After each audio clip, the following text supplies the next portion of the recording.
అందరికీ నమస్కారం.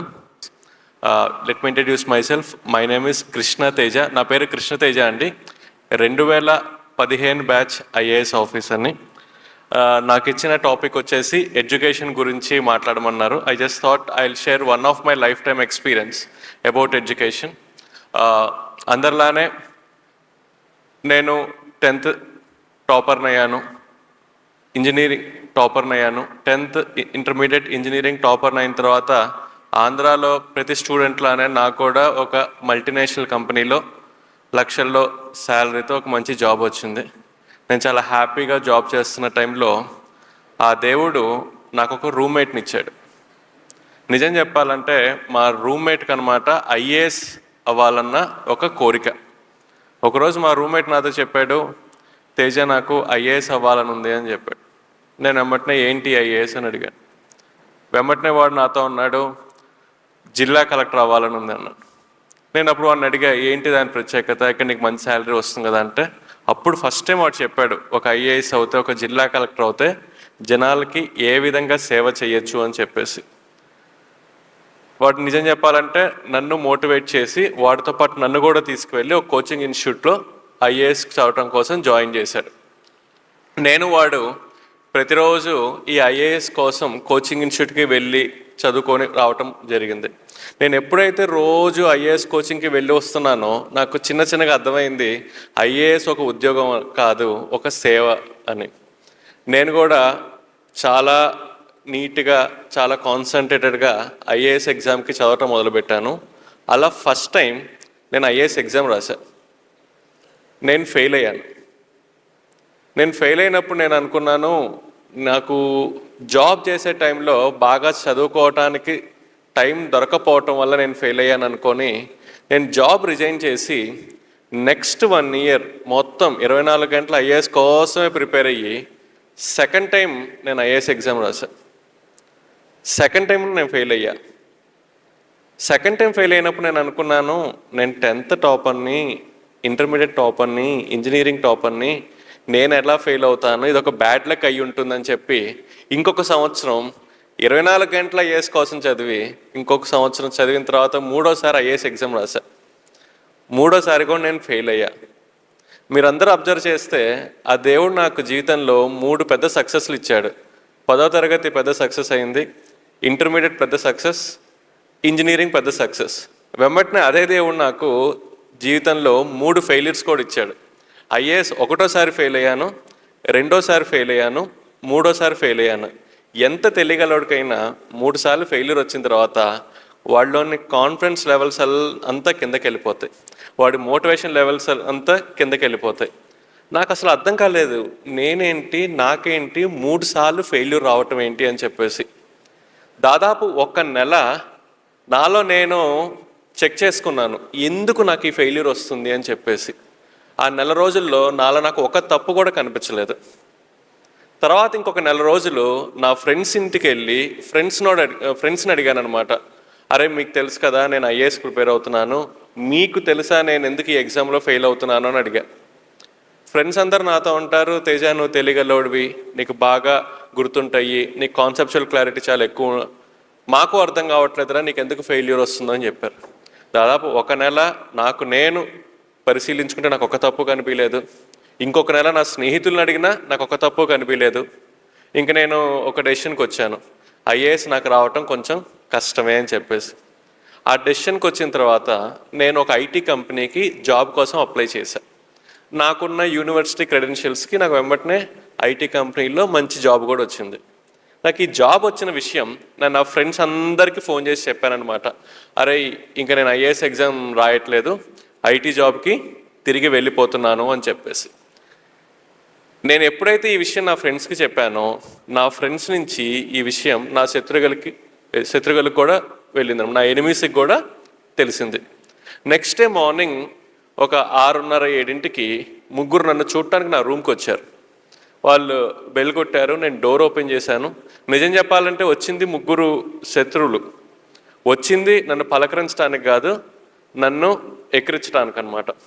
సరే శత్రువులైనా సరే నా రూమ్ దాకా వచ్చారు కాబట్టి ఆ 3 లోపలికి రమ్మని చెప్పాను, కూర్చోమని చెప్పాను. అందులో ఫస్ట్ శత్రువు నాతో కూర్చున్న తర్వాత, తేజ నువ్వు చాలా మంచి పని చేసావు, నీకు ఐఏఎస్ రావటం కష్టమే, నీకు ఐటీ జాబ్ చాలా కరెక్ట్ అన్నాడు. నేను ఓకే అని చెప్పా. రెండో శత్రువు అన్నాడు, తేజ నీకు ఐఏఎస్ అసలు రాదు, నీకు ఐటీ జాబే కరెక్ట్ అన్నాడు. నేను సరే అన్నా. మూడో శత్రువు అన్నాడు, తేజ నీకు ఐటీ జాబ్ కరెక్ట్ అన్నాడు. నేను సరే అన్నా. ఆ ముగ్గురు శత్రువులు నాతో మాట్లాడిన తర్వాత నేను ఆ ముగ్గురితో చెప్పాను, నాకు తెలుసు నాకు ఐఏఎస్ రావటం కష్టమే అని. కాకపోతే నాకు అర్థం కానిది ఏంటంటే ఎందుకు నాకు ఐఏఎస్ రావటం కష్టం అని. అప్పుడు ఫస్ట్ శత్రువు నాతో చెప్పాడు, తేజ ఏం లేదు, ఐఏఎస్ ఎగ్జామ్లో 2000 మార్క్స్కి రిటర్న్ ఎగ్జామినేషన్, నీ హ్యాండ్ రైటింగ్ కొంచెం బాగోదు కదా, అందుకని నీకు తక్కువ మార్క్స్ వస్తున్నాయి, అందుకని నీకు ఐఏఎస్ రావట్లేదని చెప్పాడు. వాడు చెప్పింది నిజమే, నా హ్యాండ్ రైటింగ్ బాగోదు, కాకపోతే నాకు తెలియంది ఏంటంటే నా హ్యాండ్ రైటింగ్ కారణం వల్ల నాకు ఐఏఎస్ రావట్లేదన్న ఒక విషయం. రెండో శత్రువు నాతో చెప్పాడు, తేజ ఐఏఎస్ ఎగ్జామ్లో 2000 మార్క్స్కి రిటర్న్ ఎగ్జామ్ కదా, ఏదైనా క్వశ్చన్ ఇస్తే దానికి సమాధానం నువ్వు 1వ పాయింట్ 2వ పాయింట్ 3వ పాయింట్ అని పాయింట్ వైజ్ రాస్తావు, కానీ ఐఏఎస్లో మంచి మార్క్స్ రావాలంటే ఒక విషయం మంచి లాంగ్వేజ్లో కథలాగా రాస్తే ఎక్కువ మార్క్స్ వస్తాయి, నీకు అది తెలియదు అని చెప్పాడు. వాడు చెప్పింది కరెక్టే. నేను ఇంజనీరింగ్ స్టూడెంట్ని, ఏదైనా క్వశ్చన్ ఇస్తే 1వ పాయింట్ 2వ పాయింట్ 3వ పాయింట్ ఎట్లా రాయాలో నాకు తెలుసు, కానీ ఒక విషయం మంచి భాషలో ఒక ఆర్ట్స్ స్టూడెంట్ రాసే విధంగా రాయటం నేను ఎప్పుడు నేర్చుకోలేదు, నాకు తెలియదు. మూడో శత్రువు చెప్పాడు, తేజ నువ్వు ఏం మాట్లాడినా చాలా సూటిగా మాట్లాడతావు, కానీ ఇంటర్వ్యూలో చాలా డిప్లొమాటిక్గా మాట్లాడితేనే మంచి మార్క్స్ వస్తాయి, అది నీకు తెలియదు, అందుకని నీకు ఐఏఎస్ రావట్లేదని చెప్పాడు. అట్లా 3 శత్రువులు నాకు 3 కారణాలు చెప్పి వాళ్ళు తిరిగి వెళ్ళిపోయారు. ఆ క్షణంలో నాకు జీవితంలో ఒక సత్యం అర్థమైంది. ఏంటి అంటే మన జీవితంలో పాజిటివ్స్ ఏంటో తెలుసుకోవాలి అంటే మనం ఎవరిని అడగాలి? మన ఫ్రెండ్స్ని అడగాలి. అదే మన జీవితంలో నెగిటివ్స్ ఏంటో తెలుసుకోవాలంటే మనం అడగాల్సింది డైరెక్ట్గా వెళ్ళి మన శత్రువుల్ని. కారణం ఏంటి? మన శత్రువుల యొక్క పని ఏంటి? 24 గంటలు మనల్ని అబ్జర్వ్ చేస్తూ మనలో ఉన్న నెగిటివ్స్ ఐడెంటిఫై చేయటమే మన శత్రువుల పని. సో మనకన్నా మనలో ఉన్న నెగిటివ్స్ ఎవరికి తొందరగా తెలుస్తాయి? మన శత్రువులకి. నాకు నా శత్రువుల కారణం వల్ల చాలా క్లియర్గా అర్థమైంది నాకు ఐఏఎస్ రాంది 3 కారణాలు అని. హ్యాండ్ రైటింగ్, నేను సమాధానం ఎలా రాస్తున్నాను అనే విషయం మీద, నేను మాట్లాడే విషయం మీద. వెంబటనే నేను మా నాన్నగారికి ఫోన్ చేశాను. నాన్నగారు నాకు ఇంకొక సంవత్సరం కూడా కావాలి, నేను ఇంకోసారి కూడా ఐఏఎస్ రాద్దామని. వెంబటనే మా నాన్నగారు తిట్టారనమాట. ఇంకేంటి 3 సార్లు నువ్వు ఫెయిల్ అయ్యావు, ఇంకా నువ్వు రిస్క్ తీసుకోవద్దు, వెళ్ళి జాబ్లో జాయిన్ అవ్వు అని చెప్పి. తర్వాత మా అమ్మకి ఫోన్ చేశా, మా అమ్మ కూడా తిట్టింది. అప్పుడు నేను మా అక్కకి చేసి మా అక్కని అడిగా, అక్క అమ్మని నాన్నకి కన్విన్స్ చేసి నాకు 1 సంవత్సరం ఇప్పించు, దాని తర్వాత మీరేం చెప్తే అది చేస్తా అని చెప్పా. మా అక్క మా అమ్మ మా నాన్నని కన్విన్స్ చేసి నాకు 1 సంవత్సరం నాకు ఇప్పించింది. అట్లా నా చేతికి 1 సంవత్సరం టైం వచ్చింది. 3 కారణాలు వచ్చాయి. ఫస్ట్ కారణం హ్యాండ్ రైటింగ్. నేను హ్యాండ్ రైటింగ్ కోసం వెతుకుతున్న సమయంలో ఒక రోడ్డు మీద ఒక ఇంటి ముందు ఒక బోర్డు ఉంది, ఇక్కడ హ్యాండ్ రైటింగ్ నేర్పబడును అని చెప్పి. నేను బండి తీసుకెళ్ళి అక్కడ ఆఫ్ చేసి బెల్ కొట్టాను. ఒక టీచర్ బయటకు వచ్చింది. నేను ఆ టీచర్ని అడిగాను, టీచర్ నాకు హ్యాండ్ రైటింగ్ నేర్పిస్తారా అని అడిగాను. వెంబటి నా టీచర్ అంది, ఇబ్బంది లేదండి, మీ అబ్బాయినో అమ్మాయినో తీసుకురండి, నేను నేర్పిస్తానంది. సో నేను అన్నాను, మా అబ్బాయికో అమ్మాయికో కాదండి, నాకు హ్యాండ్ రైటింగ్ నేర్చుకునే ఆమె షాక్ అయింది. ఇదేంటి 6 అడుగులుండి 25 వయసు ఉండి ఒకడు వచ్చి నన్ను హ్యాండ్ రైటింగ్ నేర్పించమంటున్నాడు అని చెప్పి. నేను ఆ టీచర్కి అర్థమయ్యే విధంగా చెప్పా, టీచర్ నేను ఇట్లా ఐఏఎస్ అవుదాం అనుకుంటున్నాను, నా హ్యాండ్ రైటింగ్ కొంచెం బాగోదు, so I want to improve my hand writing అని. ఆమె నాకు 1 నెల రోజులు హ్యాండ్ రైటింగ్ నేర్పించింది. తర్వాత సంవత్సరం ప్రతిరోజు 2 గంటలు నేను హ్యాండ్ రైటింగ్ మాత్రమే ప్రాక్టీస్ చేశాను. ఈరోజు నేను నా ఆఫీస్లో నేను ఏమైనా ఫైల్ మీద రాస్తే మా క్లర్క్ కానీ నాతో పనిచేసే వాళ్ళు కానీ అడుగుతారు, సార్ ఇది ప్రింట్అవుటా హ్యాండ్ రైటింగ్ అని చెప్పి. ఆ విధంగా నేను నా హ్యాండ్ రైటింగ్ని మార్చుకున్నాను. రెండోది, ఒక సమాధానం ఒక ఆన్సర్ ఎలా రాయాలనే విషయం. ఆల్రెడీ ఐఏఎస్ వచ్చిన ఒక మేడం ఉంది, బాలలత మేడం అని చెప్పేసి. నేను ఆ మేడం ఇంటికి వెళ్ళి, మేడం నాకు ఒక క్వశ్చన్కి ఆన్సర్ ఎలా రాయాలో గైడ్ చేస్తారా అని అడిగాను. మేడం రేపు రా అంది. నేను రేపు వెళ్ళి మేడంని కలిసా. మళ్ళీ రేపు రా అంది. మళ్ళీ నెక్స్ట్ డే వెళ్ళి మేడంని కలిసా. అట్లా 1 వీక్ మేడం నెక్స్ట్ డే అంది. నేను మేడం చెప్పిన స్థలంలో మేడం చెప్పిన సమయానికి వెళ్ళి మేడంని కలిసా. 7వ రోజు మేడం చెప్పింది, కృష్ణ నాకు అర్థమైంది నువ్వు ఒక కమిటెడ్ స్టూడెంట్ అని, నేను ఒక పని చెప్తా, నేను నీకు 365 ఎగ్జామ్స్ పెడతాను, ప్రతి ఎగ్జామ్ 3 గంటలు. ప్రతి ఎగ్జామ్ ఎర్లీ మార్నింగ్ 4ంటికి మా ఇంటికి వచ్చి రాయాలి. నువ్వు 4ంటికి వచ్చి 7 దాకా రాయాలి. ఏదైనా కారణం వల్ల నువ్వు ఒక ఎగ్జామ్ రాయకపోయినా, ఒక ఎగ్జామ్ లేట్గా రాసినా అది నీ లాస్ట్ ఎగ్జామ్ అవుతుందండి. సో నేను మేడం చెప్పిన విధంగా 1 సంవత్సరం ప్రతిరోజు మేడం ఇంటికి 4ంటికి వెళ్ళి 3 గంటల ఎగ్జామ్ 365 రోజులు రాశాను. నేను 365 రోజులు ఎప్పుడైతే ఎగ్జామ్ రాశానో ఆటోమేటిక్గా ఒక సమాధానం మంచి భాషలో కథలాగా ఎలా రాయాలో నాకు అర్థమైపోయింది. అదేవిధంగా నా మాట తీరు మార్చుకోవటం కోసం ఆల్రెడీ ఐఏఎస్ చదువుతున్న పిల్లలకి నేను కోచింగ్ ఇవ్వటం మొదలుపెట్టాను కోచింగ్ ఇన్స్టిట్యూట్లో. నేను ఎప్పుడైతే పిల్లలకి టీచర్గా అయ్యి కోచింగ్ ఇవ్వటం మొదలుపెట్టానో నాకు వెంబటిన అర్థమైంది ఒక విషయం, ఎదురు వ్యక్తికి బాగా అర్థమయ్యే విధంగా ఎలా మాట్లాడాలను. అట్లా 1 సంవత్సరంలో నేను ఈ 3 కారణాలని ఓవర్కమ్ చేసి 4వసారి ఐఏఎస్ కోసం ప్రిలిమ్స్ ఎగ్జామ్ రాశాను, క్లియర్ చేశాను. మెయిన్స్ ఎగ్జామ్ రాశాను, క్లియర్ చేశాను. అండ్ ఇంటర్వ్యూలో పార్టిసిపేట్ చేశాను, క్లియర్ చేశాను. I got all India 66 rank. So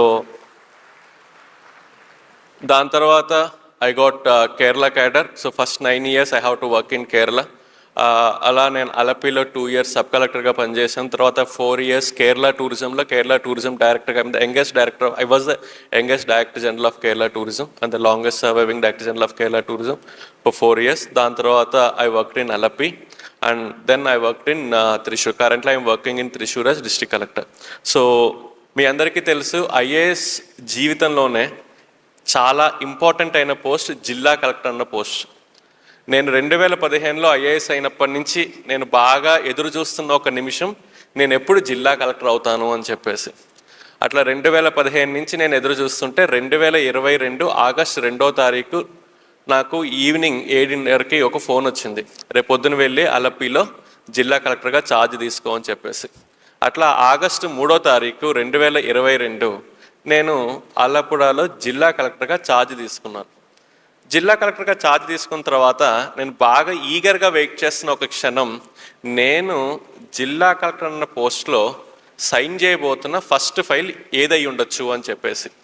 అట్లా బాగా ఈగర్గా వెయిట్ చేస్తున్నప్పుడు ఒక క్లర్క్ ఒక ఫైల్ పట్టుకుని నా క్యాబిన్లోకి వచ్చింది. నేను క్లర్క్ని అడిగాను ఏంటి ఆ ఫైల్ అని చెప్పేసి. అప్పుడు ఆ క్లర్క్ చెప్పింది, సార్ వర్షాలు పడుతున్నాయి కదా, రేపు పిల్లలకి హాలిడే ఇచ్చే ఫైల్ సార్ అంది. సో నా జీవితంలో జిల్లా కలెక్టర్గా నేను సైన్ చేసిన ఫస్ట్ ఫైల్ ఏంటయ్యా అంటే పిల్లలకి హాలిడే డిక్లేర్ చేయటం. నార్మల్లీ పిల్లలకి హాలిడే ఇస్తేనే వాళ్ళు భయంకరంగా సంతోషంగా ఫీల్ అవుతారు. అది ఫస్ట్ ఫైల్, ఫస్ట్ సిగ్నేచరే హాలిడే ఇస్తే they were very very happy. So జిల్లా కలెక్టర్ ఫస్ట్ ఫైలే పిల్లలకి హాలిడే డిక్లేర్ చేయటం అనేది ఒక పెద్ద న్యూస్ అయిపోయింది అనమాట. సో అలపిలో ఉన్న పిల్లలందరూ నన్ను చాలా హ్యాపీగా థ్యాంక్ యూ కలెక్టర్ మామయ్య అని చెప్పేసి ఫేస్బుక్లో they started sharing their happiness that I declared a holiday to them. అట్లా ఒక 2 weeks తర్వాత ఒక అమ్మాయి నన్ను చూడటానికి వచ్చింది. నేను నన్ను అడిగాను ఏంటమ్మాయి ఇంటికి వచ్చావు అంటే, అమ్మాయి చెప్పింది అందరూ మిమ్మల్ని కలెక్టర్ మామయ్య అని పిలుస్తున్నారు కదా, సో నేను కూడా ఒక చనువు తీసుకొని మిమ్మల్ని ఒక సహాయం కోసం వచ్చాను అంది. ఏం సహాయం కావాలి అన్నాను. అప్పుడు అమ్మాయి నాతో చెప్పింది, మా నాన్నగారు కోవిడ్ టైంలో చనిపోయారు, నాకు నర్సింగ్ చదువుకోవాలని చెప్పి చాలా కోరిక, కానీ మా అమ్మకి నర్సింగ్ ఫీ పే చేసే స్థితి ఈరోజు ఈ నర్సింగ్కి ఫీ పే చేసే పరిస్థితి ఈరోజు మా ఇంట్లో లేదు అని చెప్పింది అనమాట. అప్పుడు నేను అడిగాను ఏం కావాలి అంటే, నాకు ఎవరైనా స్పాన్సర్ని చూస్తారా నర్సింగ్కి ఫీ పే చేయడానికి అండి, నేను ట్రై చేస్తానని చెప్పి. అప్పుడు నాకు తెలిసిన చాలా పెద్ద హీరో అయిన శ్రీ అల్లు అర్జున్ గారికి ఫోన్ చేశాను, ఇట్లా ఒక అమ్మాయి ఉంది మీరు ఏమైనా హెల్ప్ చేస్తారా అంటే. అప్పుడు అల్లు అర్జున్ గారు కూడా 1 సంవత్సరం కాదు 4 సంవత్సరాలు కావాల్సిన ట్యూషన్ ఫీ, హాస్టల్ ఫీ మొత్తం నేనే పే చేస్తానని చెప్పి మొత్తం ఆయన కాలేజ్లో పే చేశారు. ఈ అమ్మాయి కాలేజ్కి వెళ్ళి రావటం మొదలుపెట్టింది. మీకు తెలుసు కదా, అల్లు అర్జున్ గారు సహాయం చేశారంటే అది ఆబ్వియస్లీ ఇంకా పెద్ద న్యూస్ అయిపోతుంది. సో అది కేరళ మొత్తం పెద్ద న్యూస్ అయిపోయింది అనమాట. ఆ న్యూస్ చదివి నెక్స్ట్ డే ఇంకొక అమ్మాయి నన్ను చూడటానికి వచ్చింది. ఆ అమ్మాయి చెప్పింది, మా నాన్నగారు కూడా కోవిడ్ టైంలో చనిపోయారు, నాకు ఇంజనీరింగ్ చదువుకోవాలని ఉంది, నాకు ఎవరైనా సహాయం చేస్తారా అని అడిగింది. ఆ టైంలో నాకు ఒక విషయం అర్థమైంది ఏంటంటే, పిల్లలు నన్ను ఊరికే కలెక్టర్ మామయ్య అని పిలవట్లేదు, వాళ్ళు నాతో చెప్తున్నారు మా అమ్మ మా నాన్న తర్వాత మమ్మల్ని చూసుకునే రెస్పాన్సిబిలిటీ మీకు ఉంది అని చెప్పడానికి వాళ్ళు నన్ను అలా పిలుస్తున్నారన్న విషయం నాకు అప్పుడు అర్థమైంది. అప్పుడు నేను నా మనసులో ఒక మాట అనుకున్నాను, నేను అలపికి జిల్లా కలెక్టర్గా ఉన్న టైంలో అలపిలో ఎంతమంది పిల్లలకైతే కోవిడ్ టైంలో అమ్మా నాన్న చనిపోయారో వాళ్ళందరికీ వాళ్ళు చదువుకునేదాకా స్పాన్సర్ని ఐడెంటిఫై చేసి ఇస్తాను అని చెప్పేసి నేను ఆ మనసులో ఆ మాట అనుకున్నప్పుడు నాకున్న ఒక ఊహ ఏంటంటే ఒక 20-30 మంది పిల్లలకి అయి ఉంటారు అమ్మ నాన్న చనిపోయిందని. కానీ సర్వే చేసిన తర్వాత నాకు అర్థమైంది ఏంటంటే అలపిలో కోవిడ్ టైంలో అమ్మ నాన్న చనిపోయిన పిల్లలు 20-30 కాదు, 100 కాదు, 200 కాదు, 293 మంది పిల్లలకి కోవిడ్ టైంలో అలపిలో అమ్మ నాన్న చనిపోయారు. కానీ మనసులో ఒక మాట తీసుకున్నాను కాబట్టి వాళ్ళ కోసం నేను ట్రై చేయటం మొదలుపెట్టాను. 6 నెలల్లో 293 మందికి వాళ్ళు చదువుకునేదాకా స్పాన్సర్ని ఐడెంటిఫై చేసి వాళ్ళకి ఇచ్చిన తర్వాతే నేను అలపి నుంచి మారి త్రిశూర్లో ఛార్జ్ తీసుకున్నాను. సో ఒక మాటలో చెప్పాలంటే అలపిలో there is no covid orphan who can discontinue his studies because of financial issues. So Alleppey నుంచి నేను త్రిశూర్కి వెళ్ళంగానే అగైన్ పిల్లలందరికీ ఒక ఎక్స్పెక్టేషన్ ఉంటుంది, ఎందుకంటే అలపిలో కోవిడ్ అందరికీ నేను హెల్ప్ చేశాను కాబట్టి త్రిశూర్లో కూడా. సో త్రిశూర్లో 609 పిల్లలు ఉన్నారనమాట. ఈ 609 పిల్లలకి కూడా వాళ్ళు చదువుకునేదాకా సహాయం చేసే స్పాన్సర్ని నేను వాళ్ళకి ఇచ్చేశాను. సో టోటల్ చూసుకుంటే అలపి అండ్ త్రిశూర్ అరౌండ్ 1000 పిల్లలకి మేము హెల్ప్ చేశాం. ఈ విషయం ఇక్కడ దాకా వచ్చి మీ అందరికీ చెప్పే కారణం ఏంటంటే ఈ 1000 మందిలో దాదాపు ఒక 100-150 మంది సహాయం చేసింది మీ రొటేరియన్సే. So I thought I should thank all of you for being part of this journey. నా ఒక జర్నీలో మీరందరూ భాగం అవటం వల్ల I thought I should share and I should personally thank the fraternity of Rotarians for coming forward and support. And చాలా కొంత టైంలో ఒక్కొక్కరు ఇండివిజువల్గా స్పాన్సర్ చేశారు, కొన్నిసార్లు రోటరీ యాజ్ ఎ బ్రాంచెస్గా స్పాన్సర్ చేసినాయి, but they came forward with welcoming hand. So thank you so much. So ఇవన్నీ మీకు చెప్పడానికి కారణం ఏంటంటే మీరు ఉన్న ప్లేస్లో కూడా ఇదే ఒక అవసరంతో పిల్లలు ఉన్నారు. అలపిలోనే కాదు పిల్లలకి అమ్మ నాన్న చనిపోయింది, త్రిశూర్లోనే కాదు పిల్లలకి కోవిడ్ టైంలో అమ్మ నాన్న చనిపోయింది, ఈవెన్ విజయవాడలో కూడా నాకు తెలిసి ఇదే ఒక పరిస్థితి ఉంటుంది, గుంటూరులో కూడా ఇదే పరిస్థితి ఉంటుంది, మీరున్న ఏరియాస్ కూడా ఇదే పరిస్థితి ఉంటుంది. So wherever it is possible try to support this children. There are this children, okay, Covid కారణం వల్ల ఇబ్బంది పడుతున్న పిల్లలు ఉన్నారు. So they need your support. Looking forward and thank you so much for giving me this opportunity and hope I made it short and interactive. Thank you so much.